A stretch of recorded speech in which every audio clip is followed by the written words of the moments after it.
My name is Paul Hilton. I'm a conservation photojournalist and I've spent the last 20 years documenting wildlife crime across the globe. From the jungles of Asia to the shark fin markets in Taiwan, exposing the atrocities of the pangolin trade. From Africa to the border areas of Laos, Myanmar and Thailand in the Golden Triangle. I report from the front lines, tracking wildlife crime and acting as a voice for the voiceless. But it's a job that sometimes comes with huge risk. Putting my life on the line to expose criminals profiting from this savage industry. And in those quiet moments when I take a photograph, I try to connect with that animal. I can almost feel their fate. But it really doesn't have to be like this. Biodiversity creates ecosystems that maintain the balance of all life. It affects the air we breathe, the water we drink, and the food we eat. Throughout my career, I've always tried to illustrate the scale of what we as a species are up against. My intentions are to move people to act, to become part of the solution. We are en route to one of the planet's last true wild places, to meet those on the front lines of defence for some of the most spectacular biodiversity.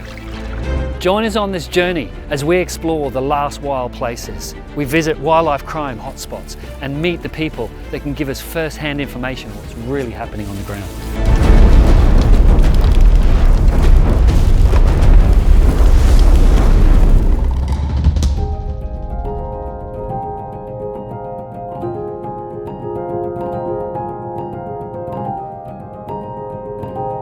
There is a place where we find more than 75% of all known coral species in the world. It is known as the Coral Triangle and referred as the Amazon of the seas. The Derawan archipelago has the second highest level of hard coral diversity in the world. Tropical oceanic currents move warm and low salinity water from the Pacific Ocean to the Indian Ocean, making for a unique, highly diverse and dynamic marine environment. Stretching over 160 kilometers along the coast of Borneo, Indonesia, an area of almost 300,000 hectares was declared a marine protected area, comprised of tropical islands with vibrant coral reefs, offering magnificent underwater landscapes and a critical protein supply for people across Indonesia, Malaysia and the Philippines. As one of the most biologically rich and intact marine ecosystems in all of Indonesia, this region is a top priority for marine conservation and is presently under threat from illegal fishing, wildlife poaching, pollution and unregulated tourism. Global Conservation is the only international NGO focused on protecting this marine ecosystem. Come with us and discover the Derawan archipelago, this Indo-Pacific treasure. It is the largest habitat for sea turtles in all of Asia. Let us show you the beauty, the threats of this intact marine ecosystem. It really is a war in nature.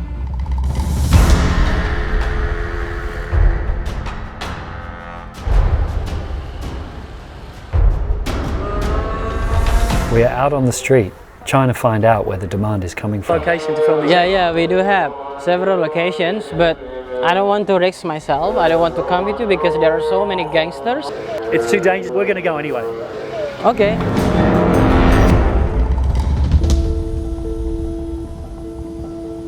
A short flight from Borneo, Indonesia gives us a first glimpse of how special this place really is. When we land, we're greeted by Derawan, Project Director of Global Conservation for Derawan Archipelago. Derawan Archipelago is a place where you can find beauty, not just the coral reefs and the landscape, but also the rich tapestry of culture of the local people. My name is Dadang Mujono and I'm Global Conservation Project Director for Derawan Archipelago. We literally touch down and then head out on patrol. According to Derawan, there's been no patrols for the last 7 years. And now that Global Conservation is offering support, things are finally moving in the right direction.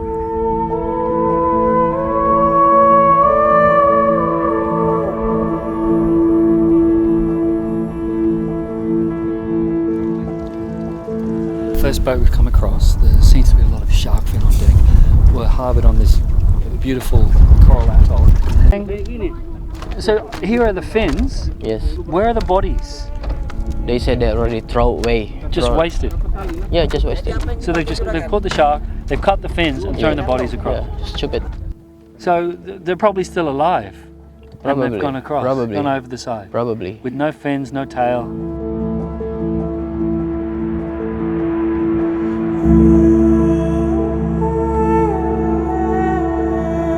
Over 100 million sharks are killed every year, the majority for shark fin soup in Asia. And sadly, more and more shark meat is being consumed globally. Even though most shark species are now fast-tracking towards extinction. We are talking about an apex predator that controls the ecosystem services. It's a big deal.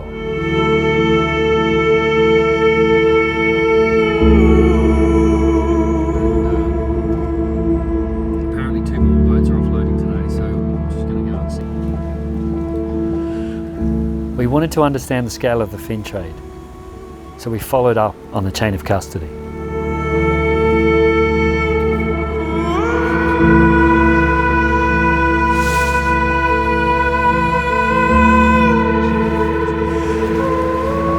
How many tons here? Maybe 3 tons. And you're waiting for the quota, yeah? Yes. Before you can sell. Is that right? Yes.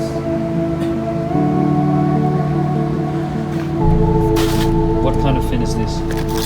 Silky. Silky?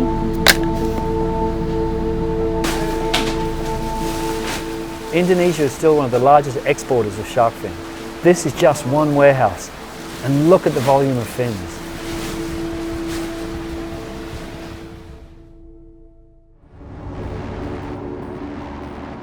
Fish bombing is where fishermen use chemical to blast all the coral reefs in order to catch fish.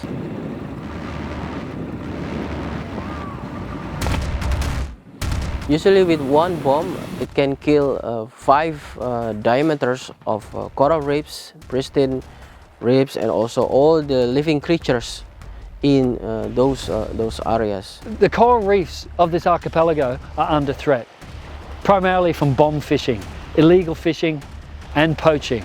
And right now, global conservation is here to support marine patrols to mitigate the poaching, mitigate the bomb fishing, and mitigate illegal fishing.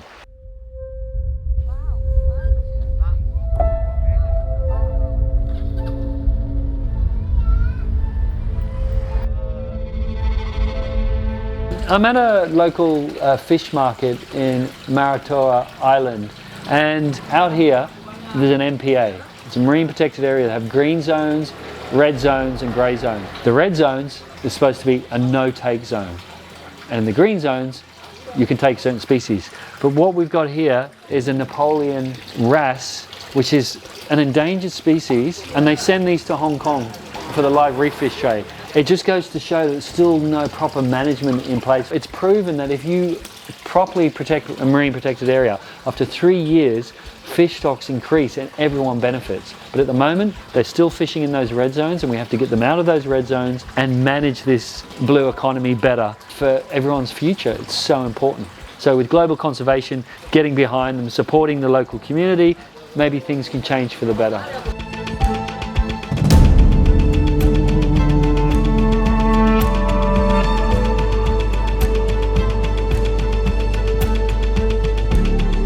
We're here at the live reef fish farm where fish are caught from fishermen. They're put into these enclosures and then they're actually fed and sold to the highest bidder.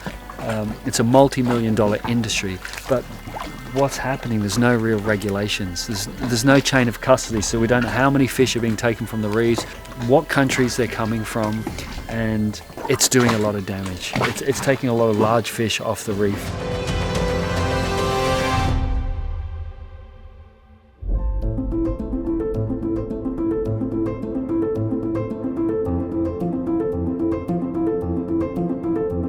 Derawan archipelago, it's made up of 31 islands off the east coast of Kalimantan, Indonesia, and it's the largest habitat for sea turtles in Asia.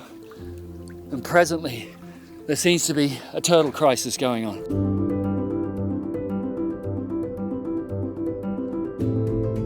It's so easy for poachers to come ashore and follow these tracks to find turtle eggs.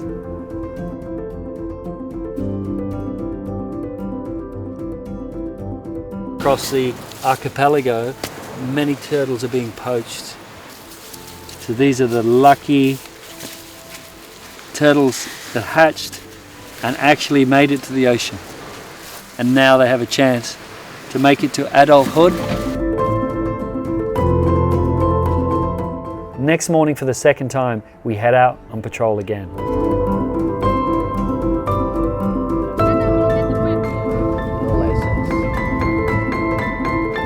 Out in the distance, we can see another boat, but nothing really prepares us for what we're about to see.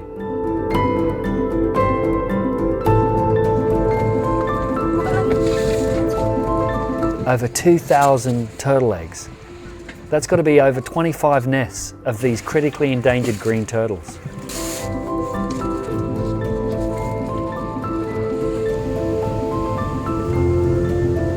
Egg consumption isn't the only threat that sea turtles are facing. Critically endangered hawksbills are hunted for their beautiful shells to make tortoiseshell jewelry and trinkets.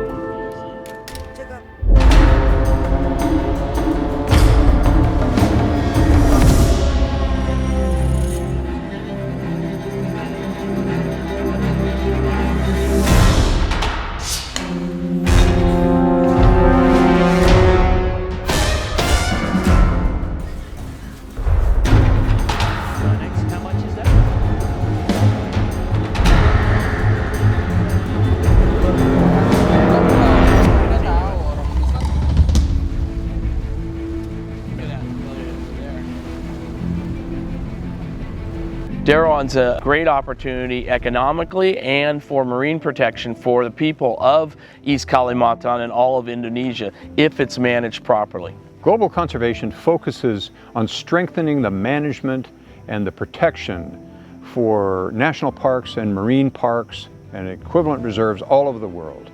The work is so important because without it, we can't achieve 30 by 30, the United Nations targets. You have to have effective management of these protected areas. Before global conservation came, there has been no patrol for 7 years. Marine patrol is our way to ensure no one is conducting illegal activities throughout the Derawan archipelago. So now you can see how critical global conservation work is. With training, technology and equipment and a 5-year plan, we can really turn the tide. Derawan, we're deploying Global Park Defense, which is an integrated program, works with marine radars. So we put radars on towers so we can see large areas 24/7, communications with all vessels and islands. Global conservation has a great model. It is very focused on the merging of technology and community leadership. And those are the ingredients for long-term success.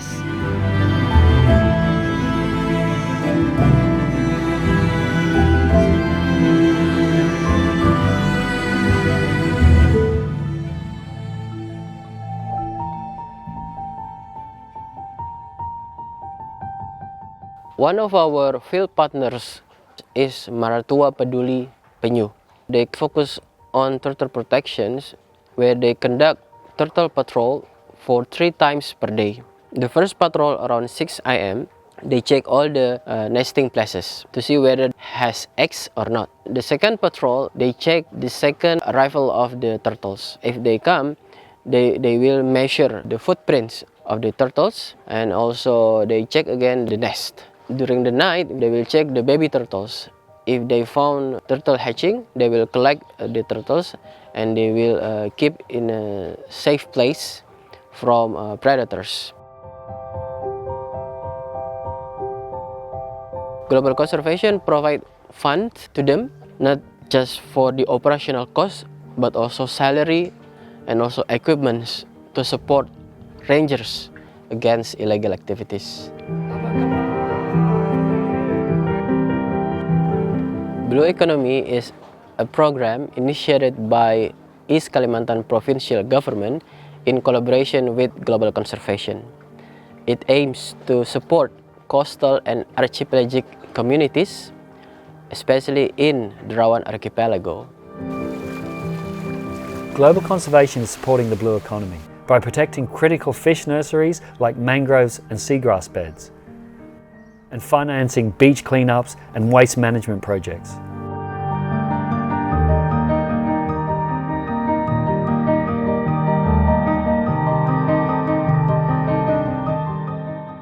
The whole idea of a blue economy is utilising natural resources in a sustainable way for community and all stakeholders.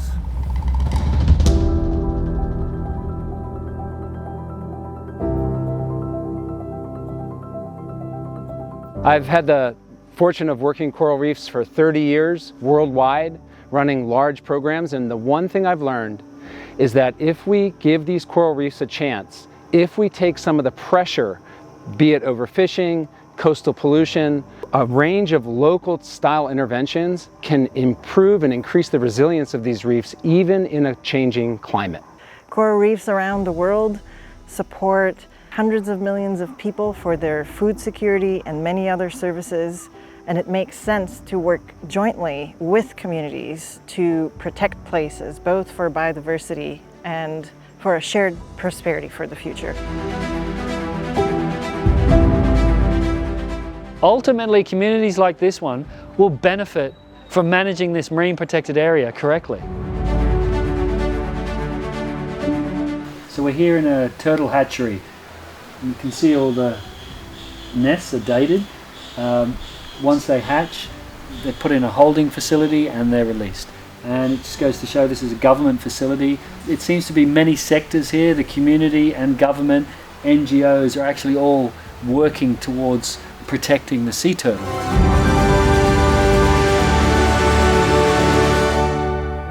So Derawan Archipelago is a real draw card for tourism, with stunning reefs, stunning beaches, and iconic marine life. If we can protect Derawan Archipelago and help sustainable tourism develop there in the right way, there's going to be a very bright future for everyone that lives there. Okay, so here we are on a bagan, a fishing platform, and these guys are actually feeding whale sharks. And it's been disputed within the scientific community about feeding whale sharks, changing their natural behaviour. But what's the alternative? If these sharks don't create an economic benefit for community, then maybe they're going to be targeted. This is a way to protect the shark, educate tourism, and get up close and personal with a beautiful, iconic species. We're about to get in the water with the biggest fish in the ocean.